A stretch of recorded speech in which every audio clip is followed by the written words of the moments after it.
Love You to Death, Stan Kraychik Mystery. Second in the series. Writer Grant Michaels, publisher St. Martin's Inn, New York, 1992. Narrator Eric Aust. Chapter 3, A Sudden Stork. I could have taken a cab to Lorette's place, but I decided to walk instead. I could feel tension building in my body, and I've learned that the best way for me to dissipate it is to give my long legs some motion and give my scalp some outdoor space around it. So despite my usual gripings about New England winters, which usurp about 5 months of the year in Boston, tonight I found the sub-freezing air refreshing. My face and newly shorn head tingled from the gusts of dry, cold wind, and the crunch of my shoes over the grimy, snow-crusted sidewalks yanked me back to mental and physical alertness.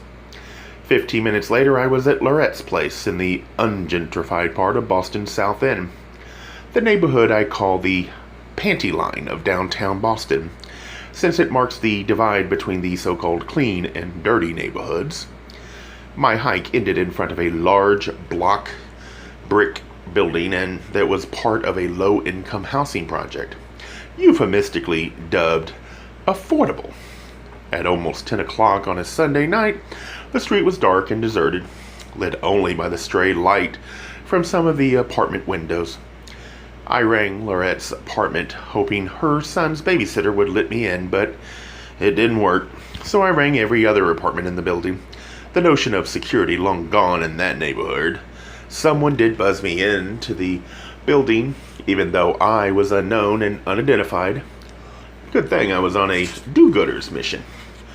Once inside, I climbed the 4 flights of stairs to Lorette's apartment. Like me, Lorette lived on the top floor of a 5-story building. Ironically, her place even had an elevator, but it never worked. I knocked on her apartment door, and after a few minutes, I heard a young girl's voice through the door. "Hello?" she said, sounding like a shy, bleating lamb. I told her who I was and that I was there to see Tobias.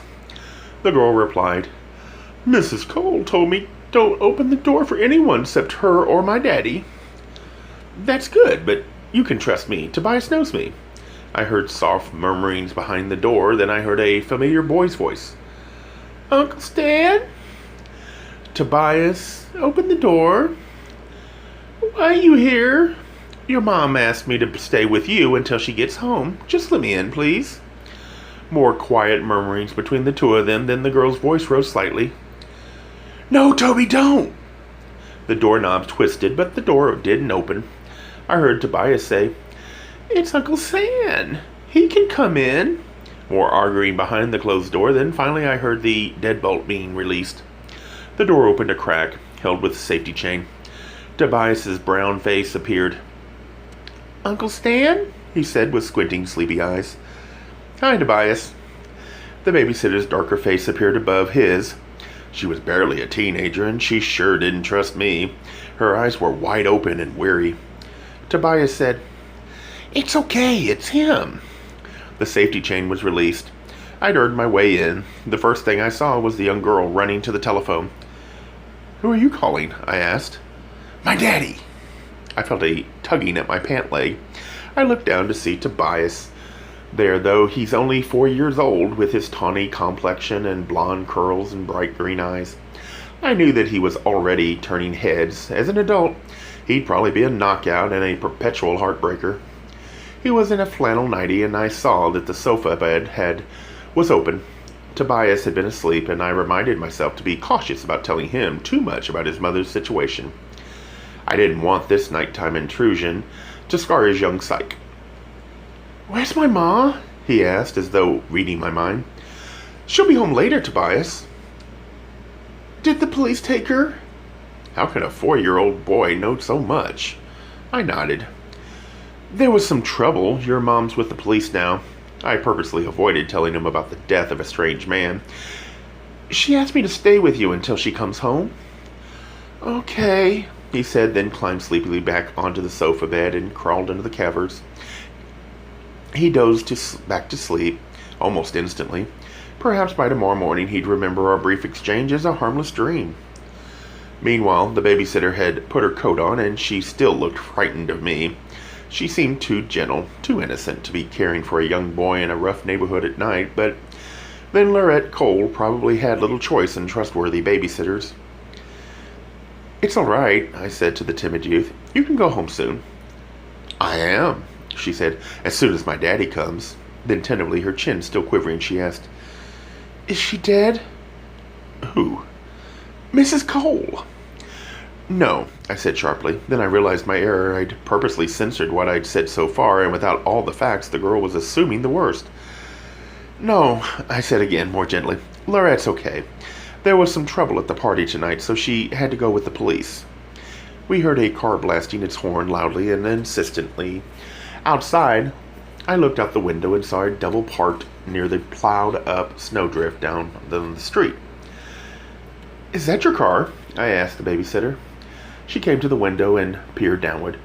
"Yes," she said, then nervously buttoned her coat and ran out of the apartment.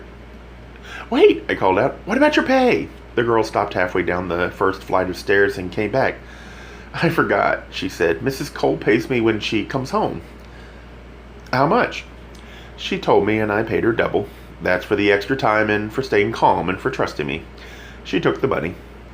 "Thank you," she said with her voice like snowflakes settling on soft wool. "Thank you," I replied. She departed, leaving just me and a sleeping Tobias in the apartment. I'd been there a few times before, sometimes visiting Lorette, sometimes taking Tobias out for an afternoon. But tonight felt different. I uneasily sensed that Tobias and I might be spending more time together than either of us was expecting, or perhaps even wanting. I called Nikki just to see if she'd got home yet. Her answering service took the call. "No machines for that woman." I left a message that I was at Lorette's place, along with the number there. Then I sat back and began the vigil, waiting for Lorette to get home.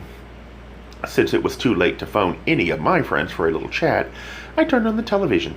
The electro-narcotic.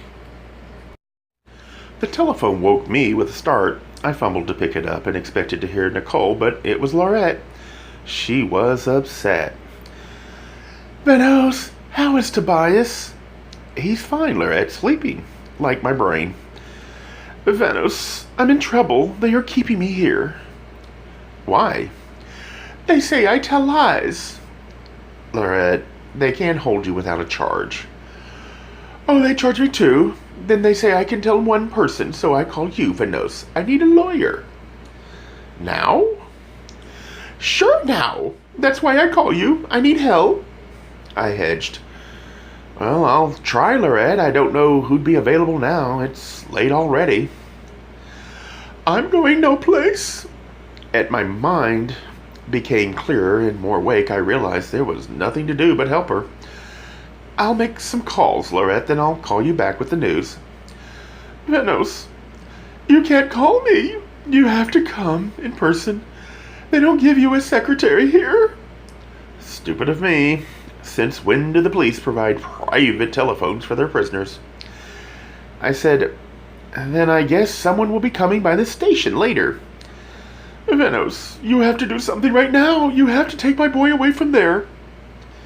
"Why?" "Because they might come and take him. He'd be safe with you at your house." "But, Lorette..." "You want them to put him in a home?" "No, of course not." "Then promise me." I hesitated. What was I about to agree to? "Okay," I said reluctantly. "I'll take him home with me." And Venos," she added, "take him some clothes with you and take my money. It's under my kitchen sink in the can of Grano." "I don't think I'll need money." You take it, or else the police will." "Okay, Lorette, okay. But we'll probably get this all straightened out tonight." Big words, easy to say, but could I make good on them? What fresh hell was my goddamn sense of duty and obligation getting me into this time? Suddenly, Lorette was speaking secretively in a low voice. "Can you still hear me?" "Yeah," I answered in a similar hushed tone.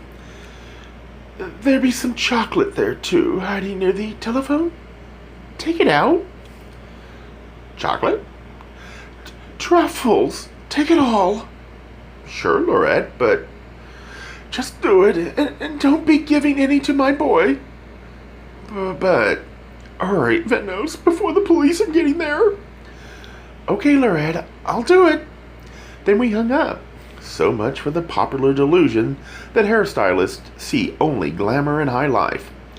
Within seconds, the phone rang again. When I picked it up, an angry voice buzzed from the handset. Who the bloody hell have you been talking to? It was Nicole yelling at me and neglecting to use whom. It was Lorette. Besides, I was just about to call you again.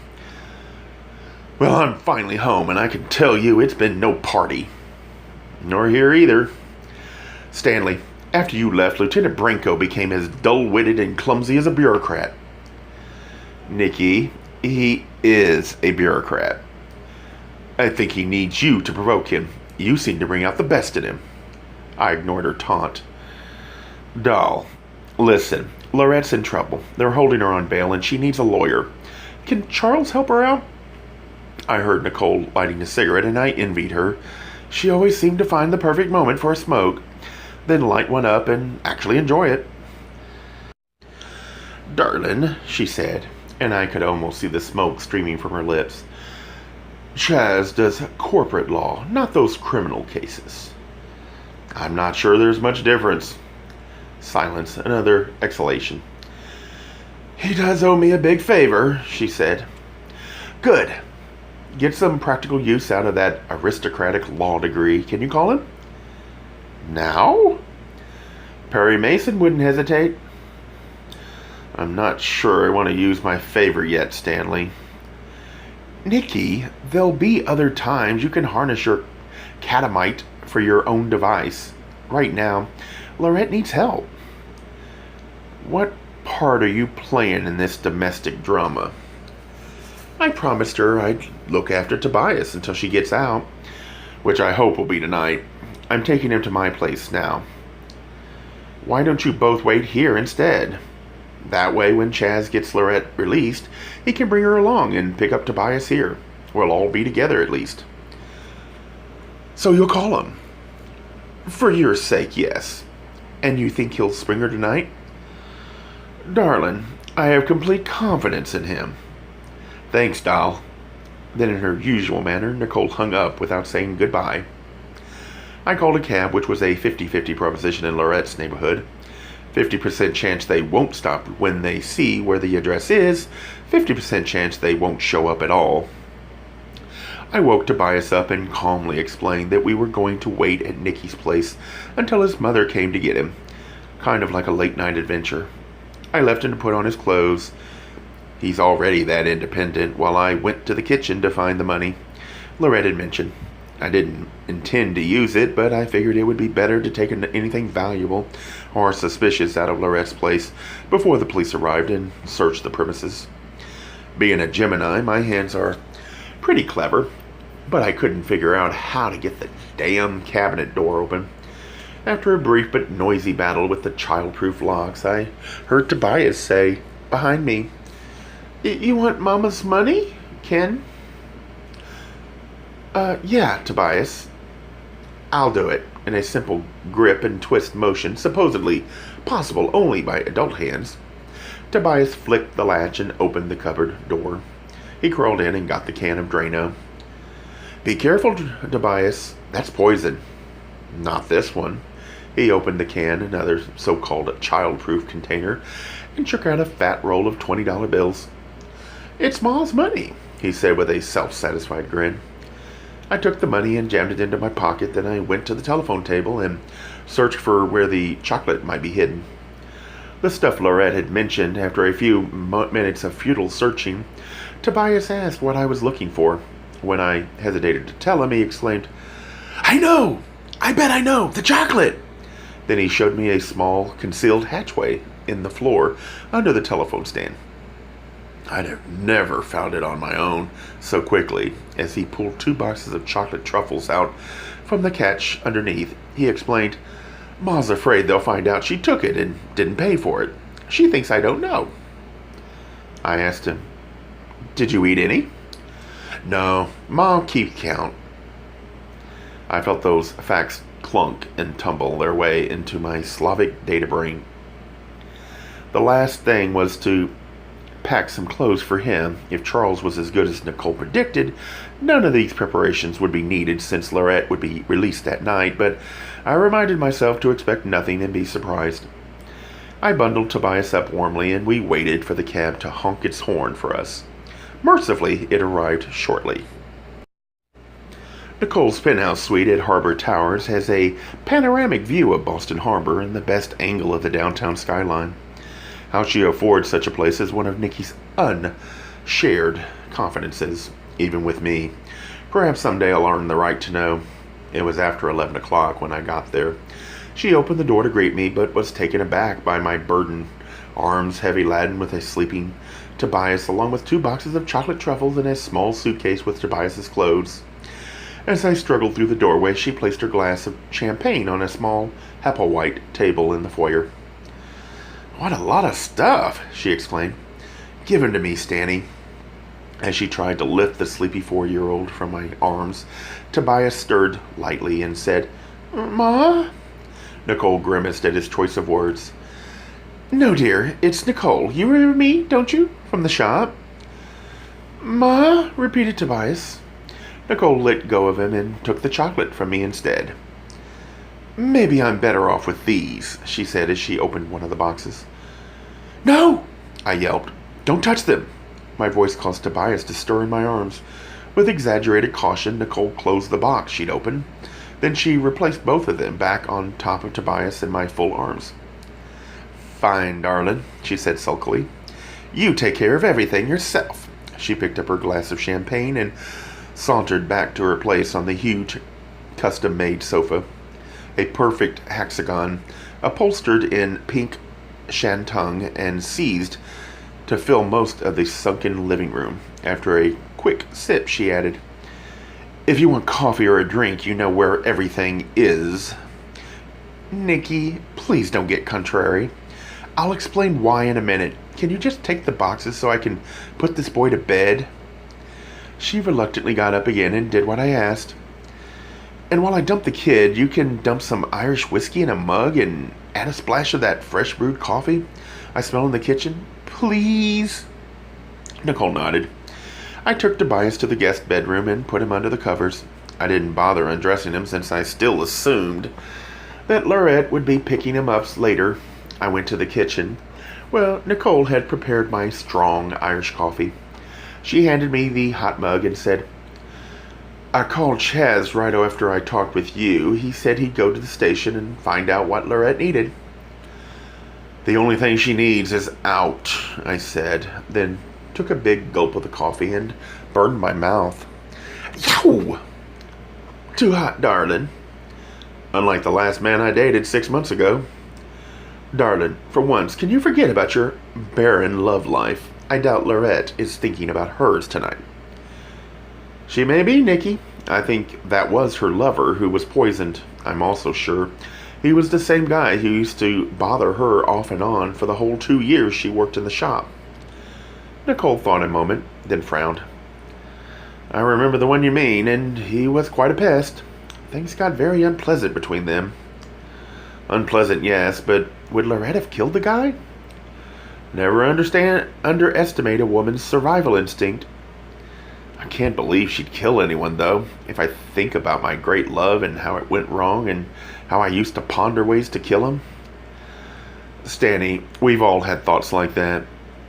"I know, and some people act on them. Which reminds me, those chocolates. The sacred ones I couldn't touch." "Right. They were hidden at Lorette's apartment. She asked me to get rid of them since she knew the police would be searching her place." "What's the big deal?" They look like truffles from Le Jardin. According to Tobias, she took them without pain. So, I should think any chocolate company would at least let its employees eat the goods." "I agree, which is what makes her wanting to hide them suspicious." "Stanley, you make it sound as though Lorette might actually be guilty of something." "Nikki, that guy was dead," I said and gulped some more coffee. My scalded mouth felt no further pain now. "What did Charles think?" Nicole paused, then she made a pronouncement. Darlin', he prefers Chaz. I know what he prefers, but he is not a Chaz. He's a Charles. A Charles, to be exact. Nicole ignored my opinion, as she usually did. As I predicted, Chaz thinks there'll be no trouble in getting Lorette released tonight. In fact, he's certain. He always is. He's a Harvard graduate. They're programmed to be certain. Just accept help when it's given. I told him to bring her here directly from the police station. Let's hope he can deliver what he promises, and that I packed Tobias's clothes in vain. You'll be eating humble pie when Chaz brings Lorette here later. I guarantee she'll be home with her boy tonight. As if on cue, the doorbell sounded. Nicole went to answer it, and I followed. It was Charles. No Lorette. Nicole stood with him in the foyer while I retreated quietly back into the living room, out of sight. Charles doesn't like me much, and the feeling is mutual. But I didn't want to jeopardize any help he might be to Lorette. Charles was, at the moment, Lorette's savior, so I kept myself invisible and eavesdropped on them from the living room, after some sexy sweet talk that implied he'd done Nicole's bidding. And wasn't he a good boy? Charles explained callously that Lorette had been charged with voluntary manslaughter, that she'd deliberately given the strange man some poisoned chocolate. If not to kill him, then at least to make him violently ill. She was being held at the WDU, the Women's Detention Center. Bail was set at $250,000. What? I said. When Charles heard me, he murmured something unintelligible to Nicole, who giggled in response. Then I heard kissing sounds coming from the foyer. More murmurs, more giggles, now from both of them. Then they walked into the living room. Foreplay interruptus. Charles was tall, sandy-haired, blue-eyed, clean-shaven, tanned, toned, and trim. In fact, I hated him for being so attractive and so self-assured. Wasn't there a single molecule of doubt lingering anywhere within his arrogant body? And what did Nicky see in him? Was it purely physical? He nodded toward me, but gave no verbal greeting. I didn't deserve any in his eyes, being an invert. We'd met before at the shop where Charles had come in for a manicure. That's also when he met Nicole. The rest is recent history. Nicole asked him, "Chaz, darling, what's to be done next?" He replied brusquely. "Investigation, indictment, trial, and verdict." How simple life was for a smart young attorney, where everything could be put into order with 4 words. Nothing like the world of, say, the hairstylist, who has to deal with variables like color, texture, moisture, content, growth, pattern, and curl line, along with the 2 most unpredictable ones of all, the client's obscure self-image combined with the feckleness of fashion. Nicole told Charles that Tobias was there with us, that he was fine, and that I would take care of him until Lorette was released. "Not good," said Charles. "He should be in court custody unless someone else is named legal guardian." "Lorette's a friend," I said. "And the law's the law," he replied, reminding me of Branco's kind of logic, and also proving that cops and lawyers come from the same factory, the lawyers playing the CEOs and the cops working for the assembly line. Charles said to Nicole, "I thought I might stay a while, but since you have company..." Was that a sneer on his face? Nicole led him back out to the door, apologizing, that she and I had things to talk about, and she'd call him later. I wondered, later when? He finally left, and I felt something was amiss. Lorette couldn't have killed another person. It was that simple, in spite of Nicole's theory about the female survival instinct. More urgent, however, was that Tobias needed care and a place to stay, until his mother was cleared of the absurd accusation. "I guess he was wrong, huh, doll?" "Explain yourself, Stanley." "Earlier tonight, both you and he were certain that Lorette would be released. Now they booked her, and what's to be done with Tobias until she's acquitted?" "You heard him. Chaz thinks he should be placed in the custody of the court." "And I think that's betraying a friend, Nicky. It's for Lorette. She's in trouble. She worked with us for over 2 years. Doesn't that mean anything?" It means she did her job well and I paid her. Technically, the arrangement doesn't go beyond that. I'm not running that salon to bestow gifts on the troubled and needy. But doesn't all that time spent together... All in the past, Stanley. Besides, it was all time spent on the job. Unlike you, I don't become personally involved with anyone I work with. Sentimentality and business don't mix. You got friendly with me. You are the notable exception to the rule. Any regrets? Daily. Friendships can end too. Not ours, Stanley. We're star-crossed. If you'd been straight, or I a man, we'd probably have a split-level home somewhere with a beauty shop attached along with 2 dogs, a cat, and a station wagon, 2 VCRs, and a satellite antenna.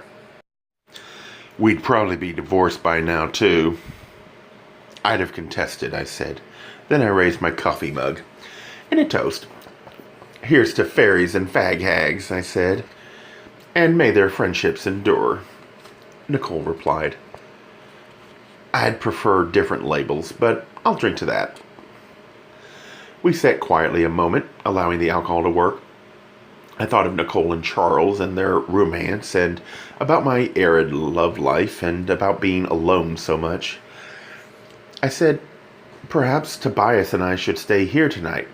He's been through quite a bit already, and you have lots of room. Nicole cocked her head. Yes, I do, Stanley. She usually used my full name to imply seriousness. She sipped champagne and continued coolly. But there's no need to make sleeping arrangements with it. But aren't we kind of obligated to take care of him? Think of the times he used to be in the shop and would pick up rollers and combs that fell from the station. From your station, dear. He was always in the way for me. But this is different. His mother's in jail. Stanley, I'm afraid this is your decision. But I can't do it alone. Couldn't we set up a schedule so that you get him sometimes, too? I have no desire for a child. But it's only temporary, and you'll get to savor the thrill of parenthood for a brief time. But, Stanley, what is it about the word no you don't understand? I'm not interested. But think of how it will help with the customers. That remark caught her attention with the mention of the business. I sensed her resistance drop a notch, so I pursued it. Nikki, when they talk about their kids, now you'll have first-hand experience to counter with. You're wrong there. The competition among professional parents regarding their children is fierce. Not the homespun cottage industry you make it out to be. Doll, the only serious competition left in this city is the orchid exhibition at Horticultural Hall. I maintain the boy is yours, and yours alone. Please, I whined. Don't whine. You know I detest that. Okay, no whining. So I pouted. And don't pout. Nikki, I'll use whatever works. I'm desperate. You're not desperate. You're manipulative. I'm charming. On second thought, maybe you are a desperate. Nikki, what if you just take Tobias some of the time? How about every other day?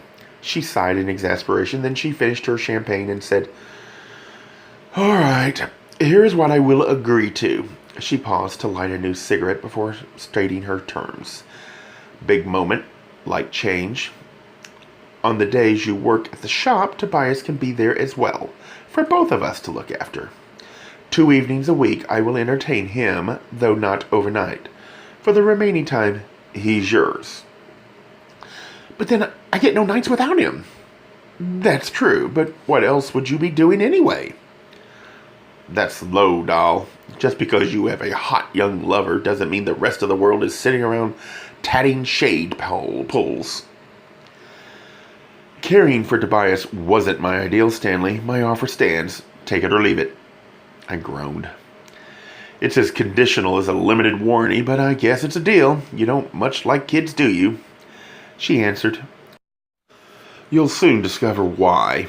Then she extinguished her cigarette with meticulous precision and stood up. I think we've done just about all we can tonight. Is that my cue to take Tobias and go? If you wouldn't mind, Chaz did want to come by for a while. I'll pay your cab fare home. I accept the bribe. Far be it from me to encroach on a friend's sex life. Nikki called a cab while I once again donned my winter garb and wrapped the sleeping Tobias up warmly.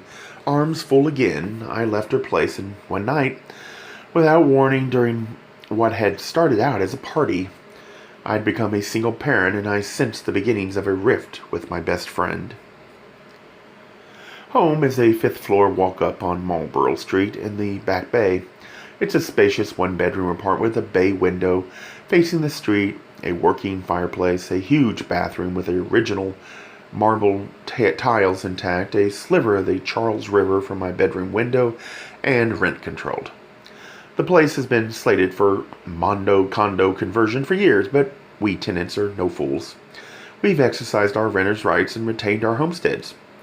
So what if I have to walk up 4 long flights of stairs every night? I've got good legs anyway, and that night I needed them with all I had to carry. When I opened the door, I expected the usual greeting by my roommate, Sugar Baby, a taupe-colored Burmese cat, almost the same caramel color as her candy namesake. Instead of a trill with a chirp, though, she bristled and ran away when she saw Tobias in my arms. Sorry, baby, I said. It had been a long night, and my poor cat was probably feeling abandoned, and now, instead of coming home and giving her all my attention, I was arriving late and bringing a strange person in with me.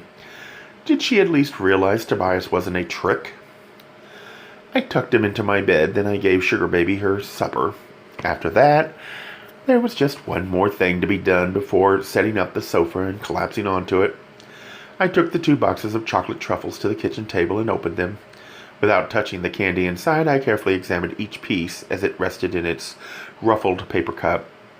I searched for some clue that the stuff had been tampered with, but none showed any fingerprints, which didn't surprise me, since chocolate makers usually wear plastic gloves. However, many of their truffles did have decorations that had either been clumsily applied or else clumsily altered.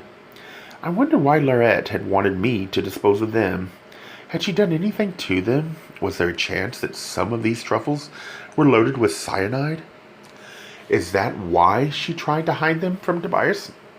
And the worst question for me was, should I turn this stuff over to the cops as possible evidence against my friend to help that handsome hunky foil Lieutenant Vito Branco?